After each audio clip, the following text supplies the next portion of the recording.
ಗುರುವೇ ಸರ್ವಲೋಕಾನಾಂ ವಿಸಜೆ ಭೋರೋಗಿನಾಂ ಇದೇ ಸರ್ವವಿದ್ಯಾನಾಂ ರಕ್ಷಣಾಮೂರ್ತಿ ನಮ. ನನ್ನ ಆರಾಧ್ಯ ದೇವನ ಅಂತ ಶ್ರೀರಾಮಚಂದ್ರ ದೇವರಿಗೆ ವಂದಿಸ್ತಾ ಈ ಒಂದು ಪ್ರದೇಶದ ಈ ಒಂದು ಭಾಗದ ಆದಿದೇವತೆಯಾದಂಥ ಕೊಲ್ಲೂರು ಮೂಕಾಂಬಿಕೆಗೆ ನಮಸ್ಕರಿಸ್ತಾ ಇಲ್ಲಿ ಭಕ್ತಾದಿಗಳಿಂದ ಪೂಜಿಸಲ್ಪಟ್ಟಂಥ ಸಿದ್ಧಿವಿನಾಯಕ ಸ್ವಾಮಿಗೆ ನಮಸ್ಕರಿಸ್ತಾ ಈ ಒಂದು ಪವಿತ್ರ ವೇದಿಕೆಯಲ್ಲಿ ಉಪಸ್ಥಿತಕ್ಕಂಥ ಈ ರಾಷ್ಟ್ರ ಕಂಡ ಒಬ್ಬ ಸರ್ವಶ್ರೇಷ್ಠ ನಾಯಕರು ನಮ್ಮ ಭಾಗದ ಉಡುಪಿ ಜಿಲ್ಲೆಯವರು ನಮಗೆಲ್ಲ ಹೆಮ್ಮೆ ಅಂತ ಹೇಳ್ಬೋದು. ತನ್ನ ದಿನಮಾನದ ಒಂದೊಂದು ನಿಮಿಷವೂ ಕೂಡ ತುಂಬ ಅಗತ್ಯವಾದ ಕ್ಷಣವನ್ನಾಗಿ ಅದನ್ನು ಏನು ಜನ ದುಡ್ಡು ಖರ್ಚು ಮಾಡುವಾಗ ಹೇಗೆ ಅದರ ಇತಿಮಿತಿ ನೋಡ್ತಾರೆ ಅದೇ ಥರ ಅಷ್ಟೇ ಅವರ ಒಂದೊಂದು ಕ್ಷಣವೂ ಕೂಡ ಅಷ್ಟು ಅಗತ್ಯತೆ ಇದ್ದರೂ ಕೂಡ ಆ ಡೆಲ್ಲಿಯಿಂದ ಇವತ್ತು ರಾಷ್ಟ್ರ ರಾಜಕಾರಣ ಸರ್ಕಾರ ಈ ಭಾಗದಲ್ಲಿ ತನ್ನ ಪ್ರತಿಭೆಯನ್ನು ತನ್ನ ಕೈಂಕರ್ಯವನ್ನು ನಡೆಸ್ತಕ್ಕಂಥ BL ಸಂತೋಷಿಯವರು ಗೌರವಾನ್ವಿತರು ನಮ್ಮ ವೇದಿಕೆಯಲ್ಲಿ ಉಪಸ್ಥಿತರಿದ್ದಾರೆ. ಅದೇ ಥರ ನಮಗೆಲ್ಲ ಈ ಚಾತುರ್ಮಾಸವನ್ನು ಅನುಷ್ಠಾನ ಇಲ್ಲೇ ಮಾಡಬೇಕು ಅಂತ ಒಂದು 4 ವರ್ಷದಿಂದ ಬಹಳಷ್ಟು ಒಂದು ತನ್ನ ಬೇಡಿಕೆ ಇಟ್ಟಿದ್ದಂಥ ನಮ್ಮ ಗುರುರಾಜ್ ಗಂಟೆಹೊಳೆಯವರು, ಇನ್ನು ನಮ್ಮ ಆತ್ಮೀಯ ಶಿಷ್ಯವರ್ಗಲ್ಲಿ ಗುರುತಿಸಿಕೊಂಡಂಥವರು ನಮ್ಮ ಮಾಂಕಾಳು ವೈದ್ಯರು ಭಟ್ಕಳದಲ್ಲಿ ಒಂದು ಧ್ಯಾನ ಕೇಂದ್ರವನ್ನೇ ನಿರ್ಮಿಸಿಕೊಟ್ಟವರು ಸರ್ಕಾರದ ದುಡ್ಡಲ್ಲ, ಅವರ ಸ್ವಂತ ದುಡ್ಡಿನಿಂದ 2 ಚಾತುರ್ಮಾಸಗಳನ್ನು ನಿರ್ಮಿಸಿಕೊಂಡವರು ನಮ್ಮ ಹರೀಶ್ ಗುಂಜರು. ಆಮೇಲೆ ನಮ್ಮ ಗುರುಪೀಠಕ್ಕೆ ನೆರಳಾಗಿ ನಿಂತವರು ನಮ್ಮ ಕಂಕನಾಡಿ ಗರೋಡಿಯ ಅಧ್ಯಕ್ಷರಾದ ಚಿತ್ತರಂಜನ್ ಇರ್ಬೋದು, ಇಲ್ಲಿ ನಮ್ಮ ಕೋಟಿ ಚೆನ್ನೈರಾಗಿ ಒಬ್ಬರು ನಾಸಿಕಿನ ಉದ್ಯಮಿ ಗಂಗಾಧರ ಅಮೀನ್ ಅಂತ ಇದ್ದಾರೆ, ಇನ್ನೊಬ್ಬರು ದೊಡ್ಡ ಇಂಡಸ್ಟ್ರಿಯಲಿಸ್ಟ್ ನಮ್ಮ ದೊಡ್ಡ ಕಾಂಟ್ರಾಕ್ಟರು ದಯಾನಂದ್ ಬೋಟ್ರ ಅಂದರೆ ಗಾಯತ್ರಿ ಪರಂಪರೆಯಲ್ಲಿ ಬಹಳ ಉತ್ತುಂಗತೆಗೆ ಹೋದವರು, ಎಲ್ಲ ಹಿರಿಯರು, ಒಂದು ಪ್ರಾಯಶಃ ಒಂದು 80ರ ಹತ್ತಿರ ಇರೋರು ಅಲ್ಲಿಂದ ಬಂದಿದ್ದಾರೆ. ಇಲ್ಲಿಂದ ಗುಜರಾತಿನಿಂದ ಮತ್ತು ನಾಸಿಕಿಯಿಂದ ಗುರುಗಳ ಕಾರ್ಯಕ್ರಮದಲ್ಲಿ ನಾವು ಭಾಗವಹಿಸ್ಕೊಳ್ಬೇಕು ಅಂತೆ. ಹಾಗೆ ಇರ್ತಕ್ಕಂಥ ಎಲ್ಲ ಶಾಸಕರು ಎಲ್ಲರೂ ಕೂಡ ನಮ್ಮ ಆತ್ಮೀಯ ಶಿಷ್ಯವರ್ಗಗಳು, ಪ್ರತಿಯೊಬ್ಬರು ಹೆಸರು ಹೇಳಬೇಕಂದ್ರೆ ತುಂಬ ಹೆಸರಿದೆ. ಅದೇ ಥರ ಇನ್ನೊಬ್ಬರು ನಮ್ಮ ಪರಮ ಶಿಷ್ಯರು ಅಂತ ಹೇಳಿದರೆ ನಮ್ಮ ರಾಜ್ಯದ BJP ರಾಜ್ಯಾಧ್ಯಕ್ಷರು ಇದ್ದುಕೊಂಡು 3 ಸಲ ಸಂಸದರಾಗಿ ಒಳ್ಳೆ ಆಡಳಿತ ಕೊಟ್ಟಂಥ ಪುಣ್ಯಾತ್ಮರು ನಳಿನ್ ಕುಮಾರ್ ಕಟೀಲ್. ಅದೇ ಥರ ಅನೇಕರು ಇಲ್ಲಿರ್ತಕ್ಕಂಥ ವೇದಿಕೆಯಲ್ಲಿರ್ತಕ್ಕಂಥ ಎಲ್ಲ ಶಿಷ್ಯವರ್ಗ, ಮಠದ ಒಂದು ತಾಯಿ ಹತ್ರ ಹೇಗೆ ಅನ್ಯೋನ್ಯ ಸಂಬಂಧವನ್ನು ಇಟ್ಕೊಂಡು ಅಂಥ ಎಲ್ಲ ಶಿಷ್ಯವರ್ಗ ಎದುರುಗಡೆ ಉಪಸ್ಥಿತಕ್ಕಂಥ ಭಗವತ್ ಸ್ವರೂಪಿ ಬಂಧುಗಳೇ, ಸುಖಸ್ಯ ಮೂಲಂ ಧರ್ಮ ಅಂತ ಋಷಿವಾಣಿ. ನಾವು ನೀವೆಲ್ಲ ಇಲ್ಲಿ ಸೇರಿದ್ಯಾಕೆ? ನಾವೆಲ್ಲ ಸುಖ ಶಾಂತಿ ನೆಮ್ಮದಿಯನ್ನು ಆಸ್ವಾದಿಸಬೇಕು ಅಂತೆ. ಅದಕ್ಕೆ ಋಷಿಮುನಿಗಳು ಹೇಳಿದ್ರು ಸುಖಸ್ಯ ಮೂಲಂ ಧರ್ಮ ಅಂತೆ. ಆ ಧರ್ಮದ ಅಂತರಾಳದಲ್ಲಿ ಸುಖ ಇದೆ ಅಂತ ಹೇಳಿದ್ರು. ಹಂಗಂದ್ರೆ ಸುಖ ಏನು ಧರ್ಮ ಏನು ಸ್ವಲ್ಪ ತಿಳ್ಕೊಬೇಡವಾ? ಒಂದು ದೇಶದಲ್ಲಿ ಒಂದು ಕಾಲದಲ್ಲಿ ಒಂದು ವ್ಯಕ್ತಿಗೆ ಸುಖ ಆಗಿರೋದು, ಇನ್ನೊಂದು ದೇಶದಲ್ಲಿ ಇನ್ನೊಂದು ಕಾಲದಲ್ಲಿ ಇನ್ನೊಂದು ವ್ಯಕ್ತಿಗೆ ಸುಖ ಆಗಿರೋದಿಲ್ಲ. ಹೊರ ದೇಶಕ್ಕೆ ಹೋದ್ರೆ ಶಾಸಕರೆಲ್ಲ ತುಂಬಾ ಫಾರಿನ್ ಪ್ರವಾಸ ಮಾಡಿದ್ರು, ನನಗೆ ಅಷ್ಟೇನು ಅನುಭವ ಇಲ್ಲ. ನಾನೊಂದು ಮಾನಸ್ ಸರೋವರ ತಿಬ್ಬತ್ ಚೈನಾ ಹೋಗಿರ್ಬೋದು. ಹೊರ ದೇಶಕ್ಕೆ ಹೋದ್ರೆ ಅಲ್ಲಿ ಒಂದು ಕಾಲದಲ್ಲಿ ಬ್ರೆಡ್ ಬಟರ್ ತಿನ್ನೋದು ಸುಖ, ಬ್ರೆಡ್ ಜಾಮ್ ತಿನ್ನೋದು ಸುಖ.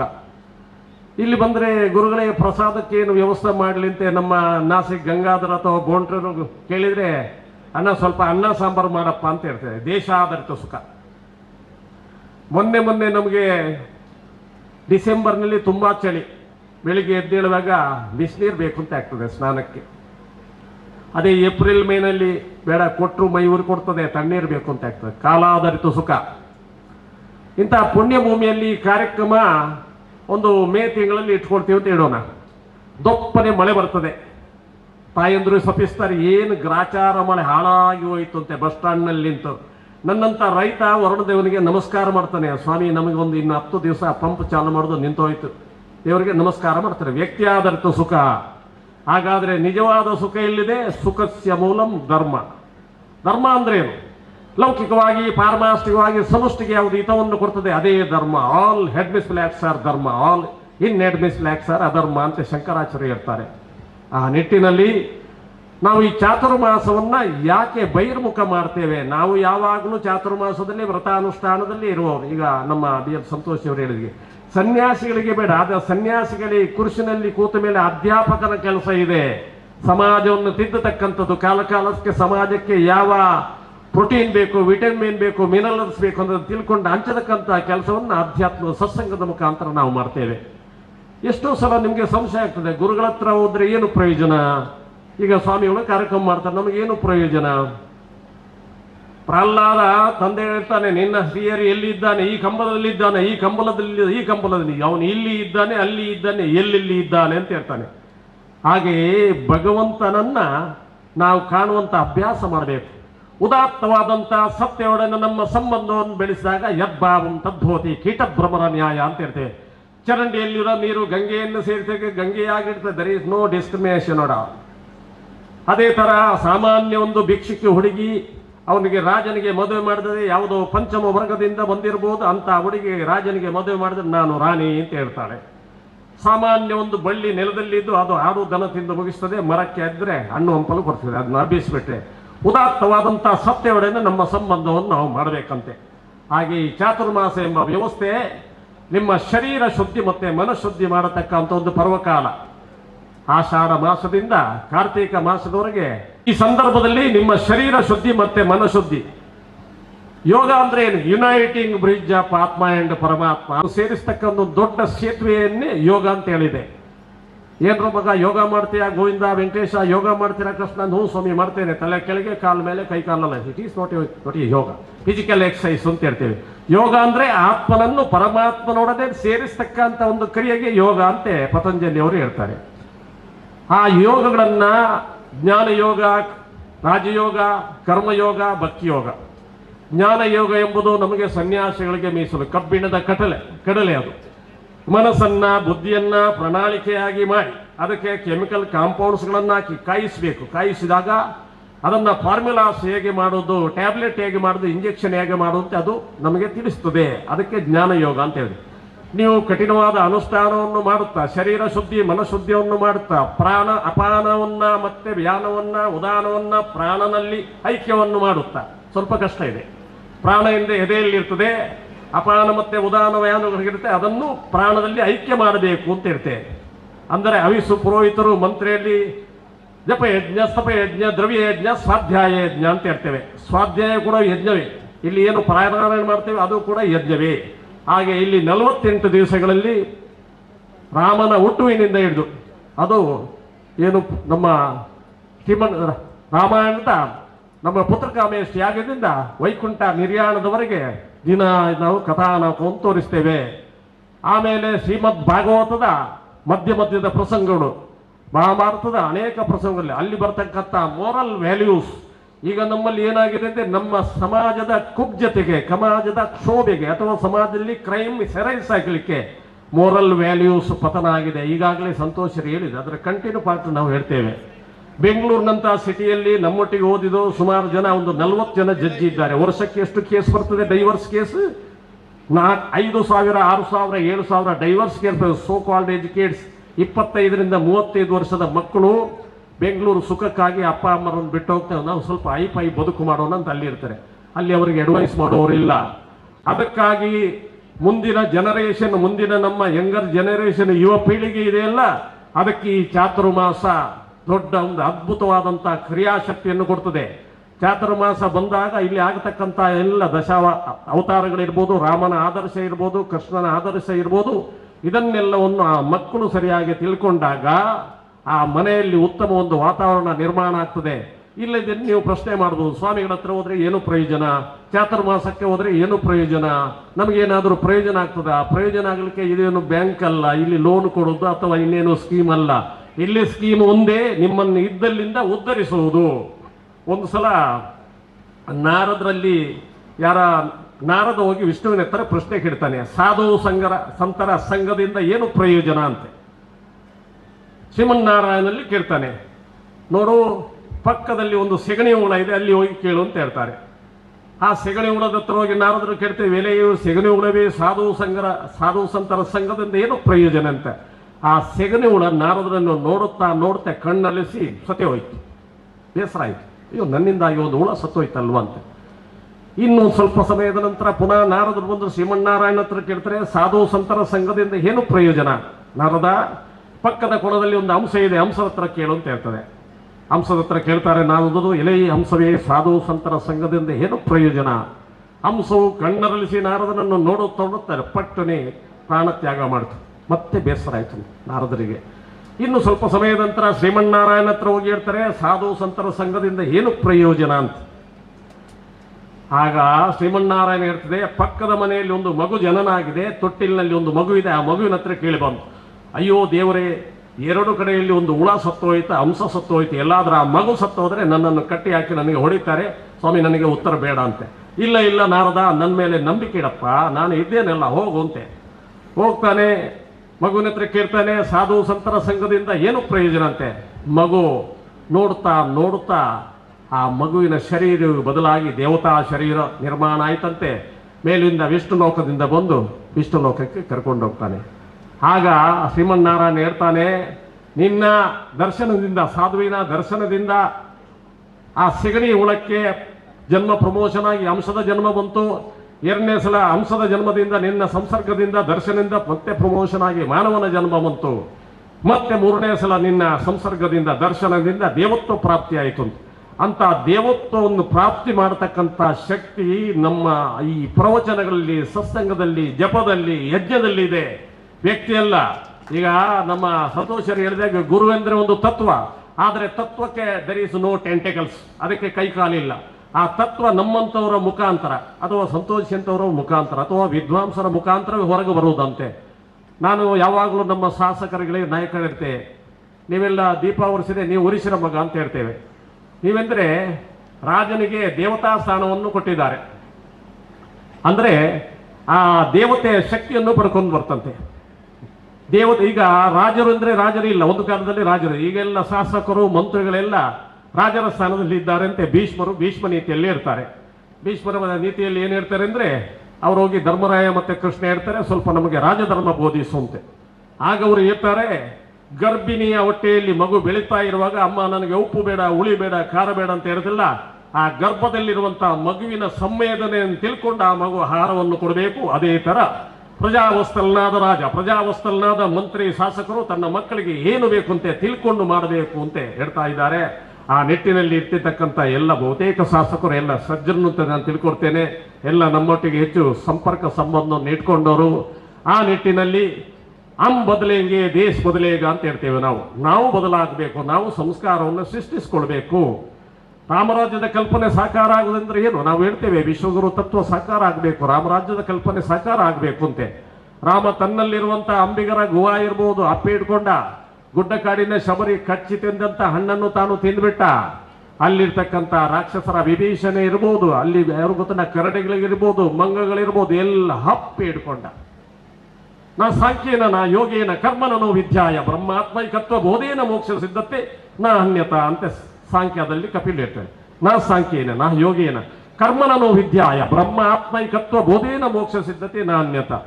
ಇಲ್ಲಿರ್ತಕ್ಕಂಥ ಬ್ರಹ್ಮಾನಂದರ ಆತ್ಮ, ಇಲ್ಲಿರ್ತಕ್ಕಂಥ ಸಂತೋಷಿಯವರ ಆತ್ಮ, ಇಲ್ಲಿರ್ತಕ್ಕಂಥ ಶಾಸಕರ ಆತ್ಮ, ಇಲ್ಲಿರುವಂತಹ ಬೋಂಟ್ರಾಯ್ ಇರ್ಬೋದು, ಗಂಗಾಧರ್ ಇರ್ಬೋದು, ಪುರೋಹಿತ ಇರ್ಬೋದು, ಇಲ್ಲಿರ್ಬೋದು, ಆ ತುದಿಯಲ್ಲಿರುವಂತಹ ವೀಕ್ಷಣೆ ಮಾಡ್ತಿರುವ ಭಕ್ತ ಇರ್ಬೋದು, ಅವನಲ್ಲಿರುವಂತಹ ಆತ್ಮವು ನನ್ನಲ್ಲಿರುವ ಆತ್ಮವು ಒಂದೇ ಎಂಬಂತ ಅಭೇದ ಜ್ಞಾನ ಬರಬೇಕು. ಅಭೇದ ಜ್ಞಾನ ಬಂದಾಗ ಭಗವತ್ ಪ್ರಾಪ್ತಿಗೆ ಪಾತ್ರನಾಗ್ತಾನೆ. ಭಗವಂತನ ತಿಳ್ಕೊಳ್ಳಿಕ್ಕೆ ಅಷ್ಟು ಸುಲಭ ಅಲ್ಲ, ಬಹಳ ಸುಲಭ ಒಂದು ಕಡೆಯಲ್ಲಿ ಹೇಳಿದ್ರೆ. ಅದನ್ನ ಜ್ಞಾನೇಶ್ವರ ಗೀತೆಯಲ್ಲಿ ಜ್ಞಾನದೇವ್ ಕೂಡ ಆಗಿರ್ತಾನೆ. ಈ ಆತ್ಮನು ಪರಕೀಯ ಆತ್ಮ, ಸ್ವಕೀಯ ಆತ್ಮ, ಮೇಲಿನ ಆತ್ಮ, ಕೆಳಗೆ ಆತ್ಮ ಅಂತ ಇಲ್ಲ. ಎಲ್ಲರನ್ನೂ ಕೂಡ ಸಮಾನವಾಗಿ ಪ್ರೀತಿಯಿಂದ ಕಾಣತಕ್ಕಂಥ ಒಂದು ಶಕ್ತಿ ಬರುವುದಿದ್ರೆ ಅದು ಸತ್ಸಂಗದಿಂದ, ಸತ್ಯನ ಸಂಘದಿಂದ. ಸತ್ಸಂಗತ್ವೇ ನಿಸ್ಸಂಗತ್ವಂ, ನಿಸ್ಸಂಗತ್ವೇ ನಿರ್ಮೋಹತ್ವಂ, ನಿರ್ಮೋಹತ್ವೇ ನಿಶ್ಚಲತ್ವಂ, ನಿಶ್ಚಲತ್ವೇ ಜೀವನ ಮುಕ್ತಿ ಅಂತ ಶಂಕರಾಚಾರ್ಯ ಹೇಳ್ತಾರೆ. ನಾವು ಅನೇಕ ಜನ ದಾರ್ಶನಿಕರನ್ನು ಕಂಡಿದ್ದೇವೆ ಈ ಭಾರತ. ಬುದ್ಧ ಇರ್ಬೋದು, ಬಸವಣ್ಣ ಇರ್ಬೋದು, ಶಂಕರಾಚಾರ್ಯ ಇರ್ಬೋದು, ಮಧ್ವಾಚಾರ್ಯ ಇರ್ಬೋದು, ರಾಮಾನುಜಾಚಾರ್ಯ ಇರ್ಬೋದು, ಬ್ರಹ್ಮಶ್ರೀ ನಾರಾಯಣ ಗುರುವರು ಇರ್ಬೋದು. ಇವರೆಲ್ಲರೂ ಕೊಟ್ಟದ್ದು ಒಂದೇ, ಭಗವತ್ ಪ್ರಾಪ್ತಿಗಾಗಿ ಈ ಮಾನವನ ಜನ್ಮ ಇದೆ, ಅದನ್ನು ಸಾರ್ಥಕಪಡಿಸುವಂತೆ. ಅದರಲ್ಲಿ ಕೂಡ ಸ್ಪೆಷಲಿಯಾಗಿ ಬ್ರಹ್ಮಶ್ರೀ ನಾರಾಯಣ ಗುರುವರು ಒಂದು ಮತವನ್ನು, ಒಂದು ಪಂಥವನ್ನು ಸ್ಥಾಪನೆ ಮಾಡಲಿಲ್ಲ. ಬುದ್ಧ ಬಂದ, ಬೌದ್ಧ ಧರ್ಮವನ್ನು ಮಾಡಿದ, ತೀರ್ಥಂಕರರು ಬಂದರು, ಜೈನ ಧರ್ಮವನ್ನು ಮಾಡಿದ್ರು, ಬಸವಣ್ಣ ಬಂದ, ಲಿಂಗಾಯತ ಧರ್ಮವನ್ನು ಮಾಡಿದ್ರು, ಬೇರೆ ಬೇರೆ ಒಂದು ಧರ್ಮವನ್ನು ಮಾಡಿದ್ರು. ಆದರೆ ನಾರಾಯಣ ಗುರುಗಳು ಮಾಡಲಿಲ್ಲ. ಏನು ಶಂಕರಾಚಾರ್ಯ ಹೇಳಿದಂಥ ಅದ್ವೈತ ಇದೆಯಲ್ಲ, ಅದನ್ನೇ ಮತ್ತೆ ಸ್ವಲ್ಪ ಕಂಟಿನ್ಯೂ ಮಾಡಿದ್ರು. ಅಲ್ಲಿ ಅದ್ವೈತ ವೇದ ಪಾಠಶಾಲೆಗಳನ್ನು ಮಾಡಿದರು. ಎಲ್ಲಿ? ಶಿವಗಿರಿಯಲ್ಲಿ. ಅದ್ವೈತ ವೇದ ಪಾಠಶಾಲೆ ಅಂದರೆ ಭಗವಂತನಿಗೆ ಹತ್ರವಾದಂತಹ ಸಬ್ಜೆಕ್ಟ್ ಅಂದರೆ ಉಪನಿಷತ್ತು, ಬ್ರಹ್ಮಸೂತ್ರ, ಭಗವದ್ಗೀತೆ ಅಂತ ಆ ಒಂದು ಸಂಬಂಧಪಟ್ಟಂತ ಶಾಲೆಗಳನ್ನು ಅಲ್ಲಿ ಮಾಡಿದರು. ಇಲ್ಲಿ ಶಿವಗಿರಿಯಲ್ಲಿ ಸುಮಾರು ಒಂದು 79-80 ದೇವಸ್ಥಾನಗಳು ಕಟ್ಟಿದರು. ನಮ್ಮಲ್ಲಿ ಕೆಲವರಿಗೆ ಪ್ರಶ್ನೆ ಬರ್ತದೆ, ಗುರುಗಳಿಗೆ ಈ ಆಸನ ಮಾಡುವಂಥ ಅಭ್ಯಾಸ ಯಾಕೆ? ಆಶ್ರಮ ಯಾಕೆ ಮಾಡಬೇಕು ಅಂತೆ. ಆಶ್ರಮ ಬೇಕು, ಅಲ್ಲಲ್ಲಿ ಧರ್ಮ ಪ್ರಚಾರ ಮಾಡಲಿಕ್ಕೆ ಆಶ್ರಮವೂ ಬೇಕು. ನಾವು ಈ ಲೋಕದಲ್ಲಿ ನಮಗೆ 2 ಕಣ್ಣುಗಳೇ ಬೇಕು, ಅದು ವಿದ್ಯಾ ಕೇಂದ್ರ ಮತ್ತೆ ಶ್ರದ್ಧಾ ಕೇಂದ್ರ. ಒಂದು ಕಡೆಯಲ್ಲಿ ಈಗ ನಮ್ಮ ವಿದ್ಯೆ ಏನಂದ್ರೆ, ನಮ್ಮ ಮಗ IAS ಮಾಡಬೇಕು, IPS ಮಾಡಬೇಕು, ಒಂದು 10 ಭಾಷೆ ಮಾತಾಡಬೇಕು, ಒಂದು 4 ಸಬ್ಜೆಕ್ಟ್ನಲ್ಲಿ PhD ಮಾಡಬೇಕು, ಅಮೆರಿಕ ಇಂಗ್ಲೆಂಡ್ನಲ್ಲಿ ಇರಬೇಕು, ಕೈ ತುಂಬ ಸಂಬಳ ಮಾಡಿ ಫ್ಲೈಟ್ನಲ್ಲಿ ತಿರಬೇಕು, ಕೋಟ್ಯಾಧೀಶ ಆಗಬೇಕು ಅಂತ. ಆ ಹುಡುಗ ಕೋಟ್ಯಾಧೀಶ ಆಗಿ ಏನು ಮಾಡ್ತಾನೆ, ಅಮೆರಿಕ ಇಂಗ್ಲೆಂಡ್ನಲ್ಲಿ ಇರ್ತಾನೆ, ಅಲ್ಲಿ ಒಂದು ಕ್ರಿಶ್ಚಿಯನ್ ಹುಡುಗಿನ ಮದುವೆ ಆಗ್ತಾನೆ, ಅಲ್ಲೇ ಸೆಟ್ಲ್ ಆಗ್ತಾನೆ. ಅಮ್ಮ ನೀನು ಆಶ್ರಮ ಸೇರ್ಕೋ, ಅಪ್ಪ ನೀನು ಆಶ್ರಮ ಸೇರ್ಕೋ. ಇದು ನಮ್ಮ ಎಜುಕೇಶನ್ ಅಲ್ಲ. ಈಗ ನಮ್ಮ ಎಜುಕೇಶನ್ನ ಪ್ರತಿಪಾದನೆ ಏನೆಂದ್ರೆ, ಆ ಮಗುವಿಗೆ ಮಾತಾಡುವ ಅಭ್ಯಾಸ ಆಗುವಾಗಲೇ ನೀವು ದೇವರ ನಾಮ ಜಪ ಕಲಿಸ್ಕೊಡಬೇಕು. ಆ ಮಗುವಿಗೆ, ಅಪ್ಪನಿಗೆ, ಅಮ್ಮನಿಗೆ, ಹಿರಿಯರಿಗೆ, ಮಾವನಿಗೆ ಅಥವಾ ಯಾರು ಹಿರಿಯರಿದ್ದಾರೆ ಅವರಿಗೆ ಅಡ್ಡ ಬೀಳುವ ನಮಸ್ಕಾರ ಮಾಡುವ ಅಭ್ಯಾಸ ಮಾಡಬೇಕು. ಒಂದೊಮ್ಮೆಗೆ ಒಂದು ಸಲ ವಿಶ್ವನಾಥ ಗುಪ್ತ ವಕೀಲರು ಮತ್ತೆ ನಮ್ಮ ವಿವೇಕಾನಂದರು ಕಲ್ಕತ್ತಲ್ಲಿ ಸಾರೋಟ್ ಗಾಡಿಯಲ್ಲಿ ಹೋಗುವಾಗ, ನೀನು ಮುಂದೆ ಏನಾಗ್ತಿ ಮಗ ಅಂತ ಹೇಳ್ತಾನೆ. ನಾನು ಕುದುರೆ ಓಡಿಸ್ತೇನೆ ಅಂತೆ. ಆ ಕುದುರೆ ಪಟ್ ಪಟ್ ಪಟ್ ಅಂತ ಹೋಗುವಾಗ ಹುಡುಗನ ಅಟ್ರಾಕ್ಷನ್ ಆಯಿತು, ನಾನು ಕುದುರೆ ಓಡಿಸ್ತೇನೆ ಅಂತೆ. ಹೆಂಡತಿ ಹತ್ರ ಹೇಳ್ತಾರೆ, ಏನ್ರಿ ನಾನು ಎಷ್ಟು ದೊಡ್ಡ ವಕೀಲ ಇದ್ದಾನೆ, ಇವಾಗ ಕುದುರೆ ಓಡಿಸ್ತಾನಂತೆ, ಸಂಸ್ಕಾರ ನೋಡುವಂತೆ. ಮನೆಯಲ್ಲಿ ಅಮ್ಮ ಮನೆಗೆ ಕರ್ಕೊಂಡೋಗಿ ಸ್ನಾನ ಎಲ್ಲ ಮಾಡಿಸಿ ದೇವರ ಎದುರು ಕರ್ಕೊಂಡು ಬರ್ತಾಳೆ. ಮಗ, ಅಪ್ಪನ ಮುಂದೆ ನೀನು ಕುದುರೆ ಓಡಿಸ್ತಂತ ಹೇಳಿದ್ಯಲ್ವಾ, ನೋಡು ಈ ಭಗವಂತ ಕೃಷ್ಣ ಕುದುರೆ ಸವಾರನಾಗಿ ಭಗವದ್ಗೀತೆಯನ್ನು ಬೋಧಿಸಿ ಇಡೀ ನಮ್ಮ ಜನತೆಯನ್ನ ಮೋಕ್ಷಕ್ಕೆ ಪಾತ್ರರನ್ನಾಗಿ ಮಾಡಿದ ಅಂತ ಕುದುರೆ ಸವಾರ ನೀನಾಗಬೇಕು ಅಂತ ಹೇಳ್ತಾರೆ ಅವರಿಗೆ ವಿವೇಕಾನಂದರು. ಅಂತ ಪ್ರೇರಣೆಯನ್ನು ನೀವು ಕೊಡಬೇಕು ಮಕ್ಕಳಿಗೆ. ನಮ್ಮ ಮಕ್ಕಳಿಗೆ ಅಂತ ಒಳ್ಳೆಯ ಪ್ರೇರಣೆ ಕೊಟ್ಟಾಗ ಒಂದು ಒಳ್ಳೆಯ ಸಾಮ್ರಾಜ್ಯ ಮಾಡಲಿಕ್ಕೆ ಆಗ್ತದೆ. ತೇನ್ ಸಿಂಗ್ ಇಲೇರಿ ಅವರು ನೇಪಾಳದ ಪಕ್ಕದಲ್ಲಿರುವುದು ನಮ್ಮ ದೊಡ್ಡ ಪರ್ವತ ಉಂಟಲ್ವಾ, ಹಿಮಾಲಯ. ಅವ್ರು ದಿನ ಹೇಳುವುದು, ತಾಯಿ ನೋಡು ಮಗ ಈ ಪರ್ವತಕ್ಕೆ ಹತ್ತಬೇಕು, ಅನೇಕ ಜನ ಇದಕ್ಕೆ ಪ್ರಯತ್ನಿಸ್ತಾರೆ ಅಂತೆ. ಒಂದು ಸಲ ತೇನ್ ಸಿಂಗ್ ಇಲೇರಿ ಕೂಡ ಅದನ್ನು ಸಾಧಿಸೇ ಬಿಟ್ರು. ನಮ್ಮ ಮಕ್ಕಳಿಗೆ ಪ್ರೇರಣೆ ಕೊಡಬೇಕು. ಆ ಪ್ರೇರಣೆ ಕೊಡತಕ್ಕಂಥ ಕೈಂಕರ್ಯವೇ ನಮ್ಮ ಚಾತುರ್ಮಾಸ. ನಿಮ್ಮ ಒಳಗಿರ್ತಕ್ಕಂಥ ಮನಸ್ಸಿನ ಒಳಗಿರುವಂತಹ ಕಲ್ಮಶ ಉಂಟಲ್ಲ, ಅದನ್ನು ಹೊಡೆದೋರಿಸೋದು.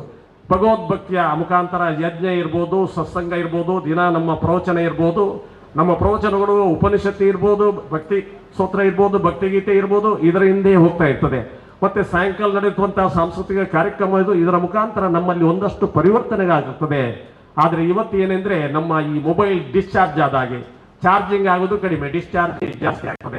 ಇನ್ನೊಂದು, ನೀವು ಪೂಜೆ ಮಾಡ್ತೀರಿ ನಮಗ, ಸ್ವಾಮಿ ನಾವು ಯೋಗ ಮಾಡ್ತೇವೆ, ಪೂಜೆ ಮಾಡ್ತದೆ. ಆಫೀಸ್ಗೆ ಹೋಗ್ಲಿಕ್ಕೆ ಟೈಮ್ ಆಯಿತು ಅಂತ ಹೇಳಿದ್ರೆ ಗಂಟೆ ಅಲ್ಲಾಡಿಸಿದ್ರೆ ಒಂದು ಮಾಳೆ ಕೂಡ 108 ಗಾಯತ್ರಿ ಮಾಡುವಷ್ಟು ನಮಗೆ ಪುರುಸೋತಿಲ್ಲ. ಹಾಗಾಗುವುದಿಲ್ಲ. ನೀವು ಪರ್ಫೆಕ್ಟ್ ಆಗಿ ಧ್ಯಾನ ಮಾಡೋದಿದ್ರೆ, ಈ ದೇಶದಲ್ಲಿ ಒಂದು ಅನೇಕ ನಾಯಕರು ಮಾಡಿದ್ದಾರೆ, ಪ್ರಾಯಶಃ ಸಂತೋಷ್ ಶಿವರಾದಿ ದಾರಿಯಲ್ಲಿ ಇದ್ದಾರೆ ಅಂತ ನಾನು ತಿಳ್ಕೊಡ್ತೇನೆ. ನೀವು 1 ಗಂಟೆ ಧ್ಯಾನ ಮಾಡಬೇಕು. 1 ಗಂಟೆ ಧ್ಯಾನ ಮಾಡಿದಾಗ ನಿಮ್ಮ ಇಲ್ಲಿರುವಂತಹ ಉದುಗಿದ ಕರೆಂಟ್ ಇದೆ ಅಲ್ಲ, ಅದು ಥರ್ಮೋಮೀಟರ್ನಲ್ಲಿ ಪಾದರಸ ಮೇಲೆ ಬಂದಾಗೆ ಬರ್ತದೆ. ಅದು 12 ನಿಮಿಷಕ್ಕೆ ಒಂದ್ಸಲ ತನ್ನ ಫ್ರೀಕ್ವೆನ್ಸಿಯನ್ನ ಬದಲಿ ಮಾಡ್ತದೆ. Alpha, beta, theta, delta, gamma stage ಅಂತ ಹೇಳ್ತೇವೆ. ಅಂದ್ರೆ ನಮ್ಮ ಬ್ರೈನ್ನ ಫ್ರೀಕ್ವೆನ್ಸೀಸ್, ಸಿಟ್ಟು ಬಂದಾಗ, ಕೋಪ ಬಂದಾಗ, ಗಡಿಬಿಡಿದಾಗ ಅಬ್ಬರದ ಅಲೆಗಳು, ಹೈಟೈಡ್ ಸಮುದ್ರ ಇದೆಯಲ್ಲ, ಅದೇ ತರ ಬ್ರೈನ್ನ ಫ್ರೀಕ್ವೆನ್ಸೀಸ್ ಇರ್ತದೆ.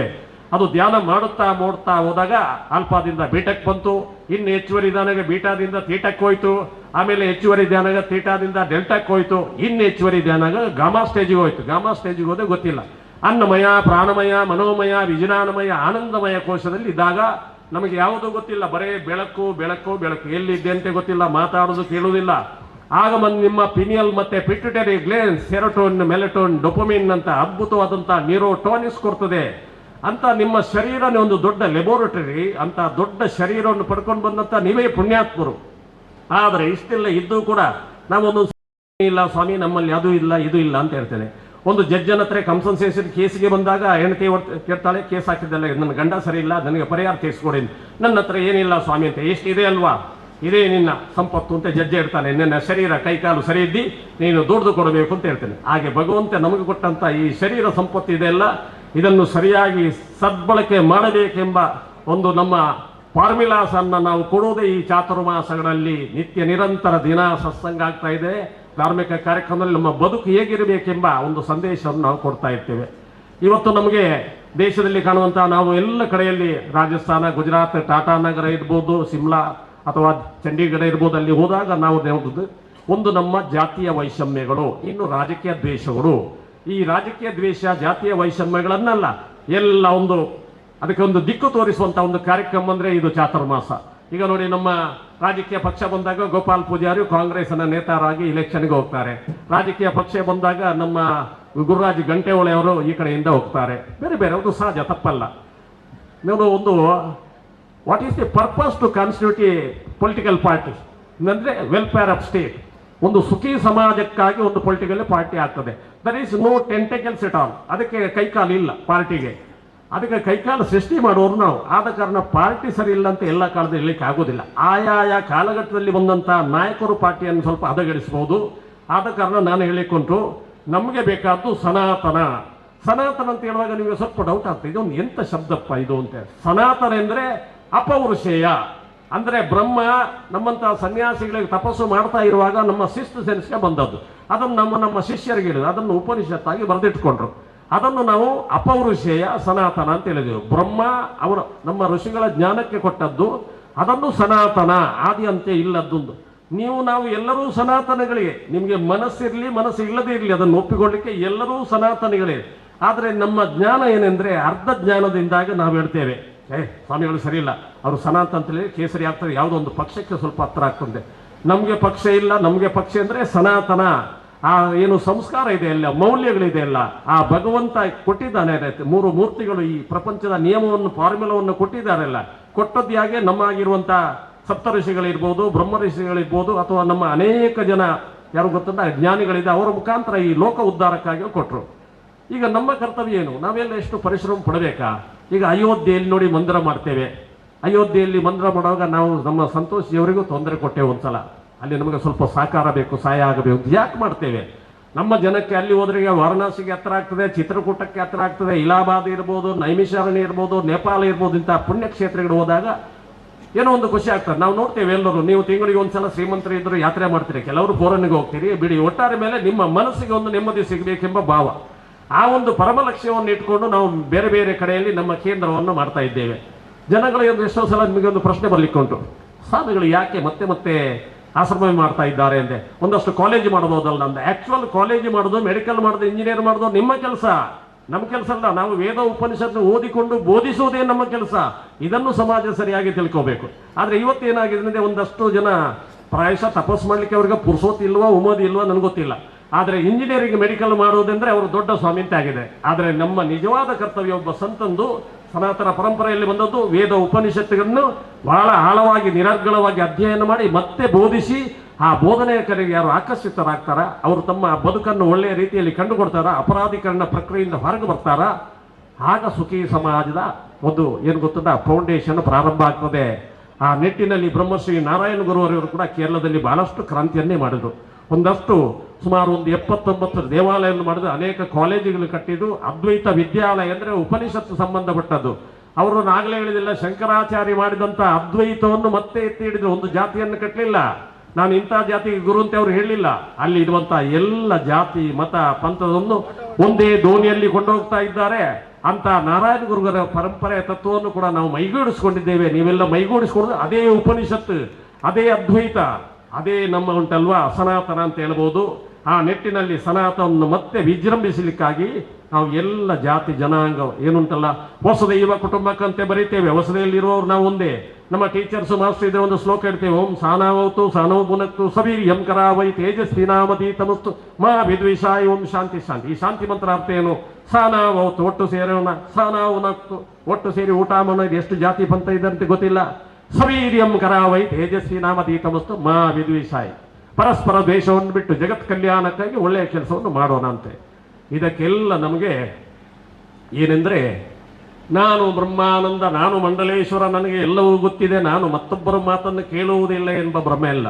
ನಾವು ಈ ಜಗತ್ತಿನಲ್ಲಿ ಏನು ತಿಳ್ಕೊಂಡಿದ್ರು ಒಂದು ಸೂಜಿ ಮೊನೆ ಅಂತೆ ಶಾಸ್ತ್ರಜ್ಞರು ಹೇಳ್ತಾರೆ. ಬೆಟ್ಟದಷ್ಟು ಸಾಗರದಷ್ಟು ಅದರ ಆಚೆ ಇದೆ ಅಂತೆ. ಆದ ಕಾರಣ ನಾವು ಈ ಪ್ರಪಂಚವನ್ನು ನಮ್ಮ ಪಾಠಶಾಲೆ ಅಂತೆ ಕಟ್ಟ ಕಡೆಯವರೆಗೆ ನಿರ್ಣಯಿಸ್ತಾ ಮುಂದರಿಯಿಟ್ಟಾಗ ನಮಗೊಂದು ಒಳ್ಳೆಯ ರೀತಿಯ ಆನಂದ ಸಿಗ್ತದೆ. ಆ ನಿಟ್ಟಿನಲ್ಲಿ ಎಲ್ಲ ಜನರ ಪ್ರೀತಿಯನ್ನು ವಿಶ್ವಾಸವನ್ನು ಗಳಿಸುವ ನಮಗೊಂದು ಜವಾಬ್ದಾರಿ ಇದೆ. ರಾಷ್ಟ್ರ ಕಟ್ಟತಕ್ಕಂಥ, ಈ ರಾಷ್ಟ್ರವನ್ನು ಒಳ್ಳೆಯ ರೀತಿಯಲ್ಲಿ ಕಟ್ಟತಕ್ಕಂಥ ಸನಾತನದ ಅಡಿಯಲ್ಲಿ. ಸನಾತನ ಅಂದರೆ ಎಲ್ಲರೂ ಒಂದೇ ಛತ್ರಕ್ಕೆ ಬರೋದು, ಒಂದೇ ಅಂಬ್ರೆಲ್ಲಕ್ಕೆ ಬರೋದು, ಎಲ್ಲರೂ ಪರಸ್ಪರ. ನಾನು ಹೇಳಿದೆಲ್ಲ ಹೊಸದೈವ ಕುಟುಂಬಕ್ಕೆ ಮುಂತೆ ನಾವು ಕಾನೂನನ್ನು ಒಪ್ಪಲೇಬೇಕು, ಸಂವಿಧಾನವನ್ನು ಒಪ್ಪಲೇಬೇಕು, ಧರ್ಮವನ್ನು ಒಪ್ಪಲೇಬೇಕು. ಅದಕ್ಕೆ ಕನ್ಸೆಷನ್ ಇಲ್ಲ. ಸಂವಿಧಾನವನ್ನು ಒಪ್ಪದಿದ್ರೆ, ಕಾನೂನನ್ನು ಒಪ್ಪದಿದ್ರೆ ಸೀದಾ ನಮ್ಮ ಪಿತಾಂಬರ ಇಲ್ಲಿ ಇರಬೇಕಿಲ್ಲ. ಅವರು ಒಂದ್ಸಲ SP ಆದವರು ಸೀದಾ ಪೊಲೀಸ್ ಬಂದು ಎತ್ಕೊಂಡು ಹೋಗ್ತಾರೆ, ಯಾವುದು ಕಾನೂನಿಗೆ ನೀನು ಉಲ್ಟಾ ಮಾಡಿದ್ರೆ. ಆದರೆ ಸನಾತನ ಧರ್ಮಕ್ಕೆ ಉಲ್ಟಾ ಮಾಡಿದ್ರೆ ಪೊಲೀಸ್ ಕಾನೂನಿನಲ್ಲಿ ಶಿಕ್ಷೆ ಕೊಟ್ಟರೆ ಒಂದೇ ಸಲ, ಇದು ಜನ್ಮ ಜನ್ಮಾಂತರಕ್ಕೆ ಹೋಗ್ತದೆ. ಸನಾತನ ಧರ್ಮಕ್ಕೆ ನೀನೇನಾದರೂ ತೊಂದರೆ ಕೊಟ್ಟರೆ ಅಥವಾ ನೀನು ಧಾರ್ಮಿಕನ ಆಗದಿದ್ದರೆ, ಧರ್ಮವನ್ನು ಕೈಬಿಟ್ಟು ನಡೆದಾಗ, ಚಾರ್ವಕನಾದಾಗ, ಅದು ಜನ್ಮ ಜನ್ಮಾಂತರಕ್ಕೆ ಏಳೇಳು ಜನ್ಮಕ್ಕೆ ಪಾಪ ಬರ್ತದೆ ಅಂತ ನಮ್ಮ ಹಿರಿಯರು ಹೇಳ್ತಾರೆ. ಆ ನಿಟ್ಟಿನಲ್ಲಿ ಎಲ್ಲವೂ ಒಂದೇ ಅಂತ ಹೇಳ್ತೇವೆ. Custom and usage converted as law. Once it is custom, then it is usage, then it is law ಅಂತ ಹೇಳ್ತೇವೆ ಯಾರು ನಮ್ಮ ಕ್ರಿಮಿನಾಲಜಿಯಲ್ಲಿ. ಅದು ಒಂದು ಕಾಲದಲ್ಲಿ ಸಂಪ್ರದಾಯ ಆಗಿತ್ತು, ಒಂದು ಕಾಲದಲ್ಲಿ ರೂಢಿ ಆಯಿತು, ಇನ್ನೊಂದು ಕಾಲದಲ್ಲಿ ಅದೇ ಕಾನೂನು ಆಯಿತು ಅಂತೆ. ಆ ನಿಟ್ಟಿನಲ್ಲಿ ಒಂದು ಕಡೆ ಕಾನೂನು ಬೇಕು, ಒಂದು ಕಡೆ ಧರ್ಮ ಬೇಕು. ಇದು ನಮ್ಮ ಏನು ಗೊತ್ತಂದ ಟ್ರೈನ್ನಲ್ಲಿ ಒಂದು ಹೋಗತಕ್ಕಂಥ ಹಳಿ ಇದ್ದಾಗಿ. ಆ ನಿಟ್ಟಿನಲ್ಲಿ ನಾವು ಧರ್ಮವನ್ನು ಹೆಚ್ಚು ಅವಲಂಬಿಸಿದಾಗ ನಿಮಗೆ ಹೆಚ್ಚು ನೆಮ್ಮದಿ ಸಿಗ್ತದೆ. ನಿಮ್ಮ ಮುಂದಿನ ಜನರೇಷನ್ ಉಂಟಲ್ಲ ಸಂಸ್ಕಾರವಂತರಾಗ್ತಾರೆ. ಆ ಮಗು ಅಪ್ಪ ಅಮ್ಮನನ್ನು ಕಡೆಯ ಕಾಲಗಳಿಗೆ ನೋಡ್ತದೆ. ಇಲ್ಲದಿದ್ರೆ ನಾನು ಹೇಳಿದೆಲ್ಲ, ನಿಮ್ಮ ಈಗಿನ ಚಿಂತನೆ ಏನಿದೆ, ನನ್ನ ಮಗು ಇಂಜಿನಿಯರ್, ಡಾಕ್ಟರ್, IAS, SPS, ಮಂತ್ರಿ, MLA ಅಂತ ನಿಮ್ಮ ಆಲೋಚನೆ ಇದೆ ಅಲ್ವಾ? ಅದು ತಪ್ಪಲ್ಲ. It is one of the factor. ಅದರ ಆಚೆ ಇದೆ ಅಲ್ವಾ? ಈ ಜಗತ್ತಿನ ನಿಯಮ ಏನಿದೆ ಆ ನಿಯಮಕ್ಕೆ ಅನುಸಾರವಾಗಿ ನಾವಿರಬೇಕು. ಜಗತ್ತಿನ ನಿಯಮಕ್ಕೆ ಅನುಸಾರವಾಗಿ ಇಲ್ಲದಾಗ ಅದೇ ನಮಗೆ ಶಿಕ್ಷೆ ಕೊಡ್ತದೆ. ನಾವು ಹೇಳ್ತೇವೆ, we can fool some people some time, cannot fool all the people all time. ಸ್ವಲ್ಪ ಸಮಯದಲ್ಲಿ ಸ್ವಲ್ಪ ಜನಕ್ಕೆ ಮೋಸ ಮಾಡ್ಬೋದು, ತುಂಬ ಸಮಯದಲ್ಲಿ ತುಂಬ ಜನಕ್ಕೆ ಮೋಸ ಮಾಡಲಿಕ್ಕೆ ಆಗೋದಿಲ್ಲ ಅಂತೆ. ಹಾಗೆ ಭಗವಂತ ಎಂಬ ಒಂದು ದೊಡ್ಡ ಶಕ್ತಿ ಇದೆ. ಆ ಶಕ್ತಿ ಎದುರು ನಾವು ಶರಣಾಗತರಾಗಬೇಕು. ಆ ವಿಘ್ನೇಶ್ವರನ ಎದುರು ನಾವು ಕಣ್ಣುಮುಚ್ಚಿ ನಿಂತಾಗ ನಮಗೆ ರೋಮಾಂಚನ ಆಗಿ ಕಾಸ್ಮಿಕ್ ಎನರ್ಜಿ ನಮ್ಮ ರೋಮಕೂಪದಲ್ಲಿ ಹೊರಗೆ ಬರಲಿಕ್ಕೆ ಶುರು ಮಾಡ್ತದೆ. ಅಂತ ಒಂದು ದೊಡ್ಡ ಶಕ್ತಿ ನಮ್ಮ ಭಾರತೀಯ ಪರಂಪರೆ ಯೋಗದಲ್ಲಿದೆ. ಅದನ್ನು ಮತ್ತೆ ಮತ್ತೆ ನಮ್ಮ ಜನಮಾನಸಕ್ಕೆ ಮುಟ್ಟಿಸ್ತಕ್ಕಂಥ ಒಂದು ಕರ್ತವ್ಯದಿಂದ ಈ ಚಾತುರ್ಮಾಸವನ್ನು ನಾವು ಬಹಿರ್ಮುಖವಾಗಿ ಮಾಡ್ತಾ ಇದ್ದೇವೆ. ಓದಲ್ಲಿ ಎಲ್ಲ ನಮಗೆ ಅದು ಭಟ್ಕಳ ಇರ್ಬೋದು, ಕುಮಟಾ ಇರ್ಬೋದು. ಆದರೆ ಮುಂದಿನ ಚಾತುರ್ಮಾಸ ಇಲ್ಲೇ ನಿಮಗೆ ಒಂದು ಸಂದೇಶ, ಅದು ನಾಸಿಕ್ನಲ್ಲಿ. ಈಗಾಗಲೇ ನಮ್ಮ ಸಂತೋಷ್ ಅವರ ಹತ್ರ ಹೇಳಿದ್ದೇನೆ, ನಿಮ್ಮೆಲ್ಲ ಸಹಕಾರ ಬೇಕು. ದೊಡ್ಡ ಕಾರ್ಯಕ್ರಮ 2027 ಜುಲೈ ಆಗಸ್ಟ್ನಲ್ಲಿ ನಮ್ಮ ಚಾತುರ್ಮಾಸವು ಬರ್ತದೆ, ಕುಂಭಮೇಳವು ಬರ್ತದೆ. ಆದ ಕಾರಣ ಎಲ್ಲ ಭಕ್ತರು ಈಗಾಗಲೇ ಬರಲಿಕ್ಕೆ ತಯಾರಾಗಿದ್ದೀರಿ. ಅಲ್ಲೆಲ್ಲ ಬಂದು ಒಂದೊಂದು ವಾರ ಇದ್ದು ದಿನಕ್ಕೆ 1,000 ಜನ ಬಂದರು. ಈಗಾಗಲೇ ನಾವು ಎಲ್ಲ ನಮ್ಮ ಪೂಂಜಾ ಇರ್ಬೋದು, ಹರೀಶ್ ಪೂಂಜಾ ಇರ್ಬೋದು, ಅನೇಕ ಲೀಡರ್ಸ್ ಡಿಸ್ಕಸ್ ಆಗಿದೆ. ಕರ್ನಾಟಕದಿಂದ ಬರ್ತಕ್ಕಂಥ ಎಲ್ಲ ಶಾಸಕರೇ ಇರ್ಬೋದು, MP ಇರ್ಬೋದು, ಎಲ್ಲ ನಾಯಕರನ್ನು ಒಟ್ಟು ಸೇರಿಸಿಕೊಂಡು ಅವರು ಕೂಡ ಒಂದು ಕುಂಭಮೇಳದ ಒಳ್ಳೆಯ ಒಂದು ಅನುಭವ ಆಗಬೇಕು. ಆ ಭಗವತ್ ಪ್ರಾಪ್ತಿಯ ಅನುಭವ. ನಾನು ಗಂಗಾ ಸ್ನಾನ ಮಾಡಿದೆ, ಗೋದಾವರಿ ಸ್ನಾನ ಮಾಡಿದೆ, ನಾನು ಪುಣ್ಯಾತ್ಮ ಅಂತ ಒಂದು ಆ ಭಾವನೆ ಬರಬೇಕು. ನಿನ್ನ ಮನವನ್ನು ಏನಾಗ್ತಾರೆ, ನೀನೇ ಮುಖನ್ನ. ಮನಸ್ಸೇ ಅಲ್ವಾ ಎಲ್ಲಕ್ಕೂ ಕಾರಣ. ನಿಮಗೆ ಪುಣ್ಯ ಮತ್ತೆ ಪಾಪಕ್ಕೆ ಎಲ್ಲಕ್ಕೂ ಕಾರಣ ಮನಸ್ಸೇ ಅಂತೆ. ನಾ ಪಾಪಂ ನಾ ಪುಣ್ಯ ಅಂತ ಹೇಳಿ ಒಂದು ಕಡೆಯಲ್ಲಿ ಶಾಸ್ತ್ರ.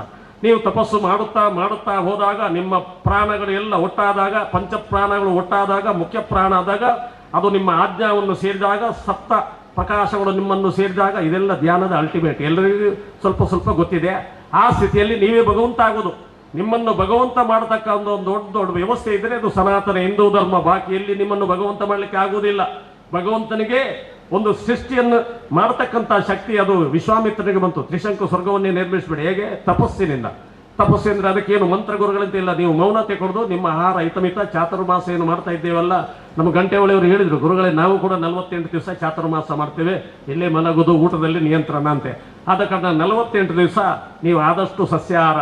ನಮಗೆ ಸಸ್ಯಾಹಾರವು ತರಕಾರಿ ಇಲ್ಲ, ನಮಗೆ ಪೂರಾ ಅದಕ್ಕೆ ತುಳಿನಲ್ಲಿ ಬಾಯಿ ಕಟ್ಟಬೇಕು ಅಂತೆ. ಅಂದರೆ ಶರೀರವನ್ನು ಶುದ್ಧ ಇಟ್ಕೋಬೇಕಾದ್ರೆ ನಮ್ಮ ಎಲ್ಲ ಮನಸ್ಸುಗಳು, ನಮ್ಮ ಎಲ್ಲ ಇದನ್ನು ಅಂಗಾಂಗಗಳನ್ನು ನಾವು ಆದಷ್ಟು ನಿಯಂತ್ರಿಸಬೇಕು ಅಂತೆ. ಆಹಾರ ವಸ್ತುಗಳನ್ನು ಪೂರ್ತಿ ನಿಯಂತ್ರಿಸಿ ಶರೀರವನ್ನು ಶುದ್ಧ ಇಟ್ಕೊಳ್ದು. ಆಮೇಲೆ ಭಜನೆ ಇರ್ಬೋದು, ಪಾರಾಯಣ ಇರ್ಬೋದು, ಧ್ಯಾನದ ಮುಖಾಂತರ ನಮ್ಮ ಬ್ರೈನ್ ಮನಸ್ಸನ್ನು ಶುದ್ಧವಾಗಿ ಇಟ್ಕೊಳ್ದು. ಇಂಥ ಕ್ರಿಯೆಯಿಂದ ನಿಮ್ಮೊಬ್ಬ ಪರ್ಫೆಕ್ಟ್ ಪರ್ಸನಾಲಿಟಿ ನಿರ್ಮಾಣ ಆಗ್ತದೆ. ಅದಕ್ಕಾಗಿ ನಿಮಗೆ ಭಗವದ್ಭಕ್ತಿ ಬೇಕು. ಭಗವದ್ಭಕ್ತಿ ಅಂದರೆ ಅಲ್ಲಿ ಪೂಜೆ ಆಗ್ತದೆ, ಗಂಟೆ ಎಷ್ಟಾಯಿತು, ಊಟ ಸೋಗಿದು ಎಲ್ಲ ಲೇಟ್ ಆಗ್ತದೆ, ಊಟ ತಣ್ಣಗಾಗ್ತದೆ, ಅದು ಬೇಡ. ಅನನ್ಯ ಚಿಂತಾಯಂತು ಮಾಂ ಯೇ ಜನ ಪರ್ಯೋಪಾಸತೆ ತೇಷಾಂ ನಿತ್ಯಾಭಿಯುಕ್ತಾನ ಯೋಗಕ್ಷೇಮಾವಾಮ್ಯಾಂ. ಅನನ್ಯವಾಗಿ ನನ್ನ ಚಿಂತನೆಯನ್ನು ಮಾಡತಕ್ಕಂಥ ಯಾವ ನನ್ನ ಭಗವದ್ಭಕ್ತನಿದ್ದಾನ ಅವನ ಯೋಗಕ್ಷೇಮವನ್ನು ನಾನೇ ನೋಡ್ತಂತೆ ಭಗವಂತ ಇರ್ತಾನೆ. ನಮಗೆ ಅಷ್ಟು ಪೂರ್ಣ ಶ್ರದ್ಧೆ ಬರಬೇಕು, ನಂಬಿಕೆ ಬರಬೇಕು. ನಿನಗೆ ಯಾರ ಮೇಲೆ ನಂಬಿಕೆ? ನನಗೆ ನನ್ನ ಹೆಂಡತಿ ಮೇಲೆ ನಂಬಿಕೆ ಸ್ವಾಮಿ. ನಿನಗೆ ಯಾರ ಮೇಲೆ ನಂಬಿಕೆ? ನನ್ನ ಮಗನ ಮೇಲೆ ನಂಬಿಕೆ ಸ್ವಾಮಿ. ನಿನಗೆ ಯಾರ ಮೇಲೆ ನಂಬಿಕೆ? ನನಗೆ ಅತ್ತೆ ಮಾವರ ಮೇಲೆ ನಂಬಿಕೆ. ಇವರೆಲ್ಲ ಕೈ ಬಿಟ್ಟು ಹೋಗ್ತಾರೆ. ಅಂದರೆ ಸ್ವಾಮಿಯವರು ಹೇಳ್ತಾರೆ, ಅವ್ರ ಸಂಬಂಧ ಸರಿ ಇಲ್ವಾ? ಸಂಬಂಧ ಬೇಕು. ಅದೆಲ್ಲ ಬಹಿರ್ಮುಖವಾಗಿರಬೇಕು. ಅಂತರ್ಮುಖಿಯಾಗಿ ನನಗೊಬ್ಬ ಸಂಬಂಧಿ ಇದ್ದಾನೆ, ಅದು ನನ್ನ ಭಗವಂತ ಎಂಬ ಭಾವನೆ ಇರಬೇಕು. ಹಾಗೇನು ತೊಂದರೆ ಆಗುವುದಿಲ್ಲ. ನಿಮ್ಮಲ್ಲಿ ತ್ಯಾಗ ಎಂದರೆ ನಿಮ್ಮಲ್ಲಿರ್ತಕ್ಕಂಥ ಆಸ್ತಿ, ಸಂಪತ್ತು, ಅಧಿಕಾರವನ್ನು ಬಿಡಬೇಕು ಅಂತ ಯಾವ ಶಾಸ್ತ್ರಜ್ಞರು ಯಾವ ಶಾಸ್ತ್ರವು ಹೇಳುವುದಿಲ್ಲ. ಆದರೆ ಒಳಗಿನಿಂದ ಮಾತ್ರ ತ್ಯಾಗ ಇರಬೇಕು. ಭಗವಂತ ಎಂಬ ಶಕ್ತಿ ನಮ್ಮೊಳಗೆ ಸೇರ್ಕೊಂಡು ಈ ಕೆಲಸವನ್ನು ಮಾಡಿಸ್ತಾ ಇದ್ದಾನೆ. ಅವನಿಗೆ ಪದೇ ಪದೇ ನಾನು ನಮಸ್ಕರಿಸಬೇಕು, ಶರಣಾಗತಿ ಆಗಬೇಕೆಂಬ ಭಾವನೆ ನಮ್ಮಲ್ಲಿ ಬಂದಾಗ ಆಗ ನಮ್ಮ ತ್ಯಾಗೇನೇಕ ಅಮೃತತ್ವ ಮಾನುಷ ಭಗವಂತ ಹೇಳ್ತಾನೆ. ತ್ಯಾಗದ ತುತ್ತ ತುದಿಯಿಂದ ಅಮೃತತ್ವ ಬರ್ತದೆ. ಪರೇನ ನಾಕಂ ನೀತಂಗ ವಿಭ್ರಾಜತೆ ಹೆಜ್ಜೆತಾಯೋ ವಿಶಂತಿ. ಈ ಹೃದಯ ಎಂಬ ಗುಹೆಯಲ್ಲಿ ಅಡಗಿರ್ತಕ್ಕಂಥ ಭಗವಂತನ ಕಾಣಬೇಕಾದರೆ ತ್ಯಾಗದ ತುತ್ತ ತುದಿಯಿಂದ ಮಾತ್ರ ಕಾಣಲಿಕ್ಕೆ ಸಾಧ್ಯ ಅಂತೆ. ಆ ನಿಟ್ಟಿನಲ್ಲಿ ಈ ಚಾತುರ್ಮಾಸವನ್ನು ಸಂಯೋಜನೆ ಮಾಡಿದಂಥ ಎಲ್ಲ ಶಿಷ್ಯವರ್ಗ, ನಮ್ಮ ಗಂಟೆಯೊಳ ಇರ್ಬೋದು, ಶಿವರಾಜಿಗೆ ಅನೇಕ, ನಾನು ಹೆಸರೇಳಲಿಕ್ಕೆ ಹೋಗದೆ ಎಲ್ಲ ಹುಡುಗರು ಬಹಳಷ್ಟು ದಿನದಿಂದ ನೋಡ್ತಾ ಇದ್ದೇನೆ. ನಿದ್ರೆ ಬಿಟ್ಟು, ಊಟ ಬಿಟ್ಟು, ಆರೋಗ್ಯವನ್ನು ಬಿಟ್ಟು ಅದು ಜನತಾ ಕಲ್ಯಾಣಕ್ಕಾಗಿ ಒಂದು ಕಾರ್ಯಕ್ರಮ ಮಾಡ್ತಾ ಇದ್ದೇವೆ ಅಂತ ತಿಳ್ಕೊಂಡು ಈ ಕಾರ್ಯಕ್ರಮವನ್ನು ಮಾಡ್ತಾ ಇದ್ದಾರೆ. ನಮ್ಮ ಸ್ವಲ್ಪ ಹಿರಿಯರಾದ ಗೋಪಾಲ ಪೂಜಾರಿ ಕೂಡ ಕ್ಷೇತ್ರಕ್ಕೆ ಇದಕ್ಕೆ ಅಂತ ಫೀಲ್ಡಿಗೆ ಬಂದು ನಾನು ಅವರು ಕೂಡ ಓಡಾಡೋದು ನೋಡುವಾಗ ತುಂಬಾ ಖುಷಿ ಆಯಿತು. ಅಂದರೆ ಧರ್ಮ ಸಂರಕ್ಷಣೆಯ ಕಾರ್ಯದಲ್ಲಿ ಬ್ರಹ್ಮಶ್ರೀ ನಾರಾಯಣ ಗುರು ಕೊಟ್ಟಂತಹ ಸಂದೇಶದಲ್ಲಿ ಒಂದೇ ಜಾತಿ, ಒಂದೇ ಮತ, ಒಂದೇ ದೇವರುಂಟಲ್ಲ, ಅದನ್ನು ಮತ್ತೆ ಮತ್ತೆ ಗಟ್ಟಿಗೊಳಿಸಬೇಕೆಂಬ ಒಂದು ಸದಚಿಂತನೆಯಿಂದ ಈ ಕಾರ್ಯಕ್ರಮ ಆಗ್ತಾ ಇದೆ ಅಲ್ವಾ, ಅದು ಬಹಳ ಸಂತೋಷ. ಮತ್ತೊಂದು, ನಿಮಗೆ ಚಾತುರ್ಮಾಸ ಯಾರು ಮಾಡಬಹುದು ಅಂತ ಒಂದು ಸಂಶಯ ಇದೆ. ಅದು ಬ್ರಹ್ಮಾಂಡ ಪುರಾಣ ಇರ್ಬೋದು, ಪದ್ಮ ಪುರಾಣ ಇರ್ಬೋದು, ವೈವರ್ತಿಕ ಪುರಾಣ ಇರ್ಬೋದು, ಮಹಾಭಾರತ ಇರ್ಬೋದು, ಸಾಮಾನ್ಯ ಪಂಚಮ ಇರ್ಬೋದು, ಆಮೇಲೆ ಬ್ರಾಹ್ಮಣ ಕ್ಷತ್ರಿಯ ವೈಶ್ಯ ಶೂದ್ರ ಇರ್ಬೋದು, ಅಥವಾ ರಜಸ್ವಲೆ ತಾಯಿ ಇರ್ಬೋದು. ಅದಕ್ಕೆ ಶುದ್ಧ ಅಶುದ್ಧ ಇಲ್ಲ. ಚಾತುರ್ಮಾಸವನ್ನು ಎಲ್ಲರೂ ಮಾಡಬೇಕು ಅಂತ ಎಲ್ಲ ಶಾಸ್ತ್ರ ಉಲ್ಲೇಖನ ಆಗಿದ್ರೆ, ಆದರೆ ಕೆಲವರಿಗೆ ಸಂಶಯದಿಂದ ಚಾತುರ್ಮಾಸವನ್ನು ಯಾವ ಜಾತಿ ಮಾಡಬಹುದು, ಈ ಜಾತಿಗೆ ಮಾಡ್ಲಿಕ್ಕೆ ಆಗ್ತದಾ, ನಮ್ಮ ನಾರಾಯಣ ಗುರು ಪರಂಪರೆಯವರಿಗೆ ಮಾಡ್ಲಿಕ್ಕೆ ಆಗ್ತದ ಸಂಶಯ. ನಿಮಗೆ ಸಂಶಯ ಬೇಡ, ನಮ್ಮಲ್ಲಿ ಎಲ್ಲ ಎವಿಡೆನ್ಸ್ ಇದೆ. ಅದು ಪದ್ಮಪುರಾಣ, ಬ್ರಹ್ಮವಿವರ್ತಿಕ ಪುರಾಣ, ಮಹಾಭಾರತ ಇರ್ಬೋದು, ಎಲ್ಲ ಉಲ್ಲೇಖ ಮಾಡಿದೆ. ಎಲ್ಲ ಜಾತಿಯವರು ಚಾತುರ್ಮಾಸವನ್ನು ಮಾಡಿದ್ರೆ ನಿಮಗೆ ಲಾಭ, ನಿಮ್ಮ ಆರೋಗ್ಯ ಒಳ್ಳೆದಾಗ್ತದೆ, ನಿಮ್ಮ ಬ್ರೈನ್ ಒಳ್ಳೆದಾಗ್ತದೆ, ಅದ್ಭುತವಾದ ಶಕ್ತಿ ಸಂಚಯನ ಆಗ್ತದೆ, ನಿಮ್ಮ ಬಾಡಿ ರೀಜನರೇಟ್ ಆಗ್ತದೆ ಅಂತ ಇದ್ದಾರೆ. ಆ ನಿಟ್ಟಿನಲ್ಲಿ ಚಾತುರ್ಮಾಸ ಕೈ ಜೋಡಿಸಂತ ಎಲ್ಲ ನನ್ನ ಸದ್ಭಕ್ತರಿಗೆ ನನ್ನ ಆರಾಧ್ಯ ಸ್ವಾಮಿ ಪೂರ್ಣ ಆರೋಗ್ಯ ಭಾಗ್ಯವನ್ನು ಕೊಡ್ಲಿ ಅಂತ ಹೇಳ್ತಾ, ಮತ್ತೆ ಮುಂದಿನ ದಿವಸದಲ್ಲಿ ನಿರಂತರ ಇದೇ ತರ ಭಾಗವಹಿಸ್ತಾ ಈ ಚಾತುರ್ಮಾಸದ ಎಲ್ಲ ಅನುಭವಗಳನ್ನ, ಶಕ್ತಿಯನ್ನು ಪಡ್ಕೊಳ್ಳಿ ಅಂತ ಹೇಳ್ತಾ ಒಂದೆರಡು ಮಾತನ್ನ ಭಗವತ್ ಸನ್ನಿಧಾನಕ್ಕೆ ಅರ್ಪಿಸ್ತಾ ಇದ್ದೇನೆ. ಬೋಲ ಶ್ರೀರಾಮಚಂದ್ರ ಭಗವಾನ್ ಕಿ.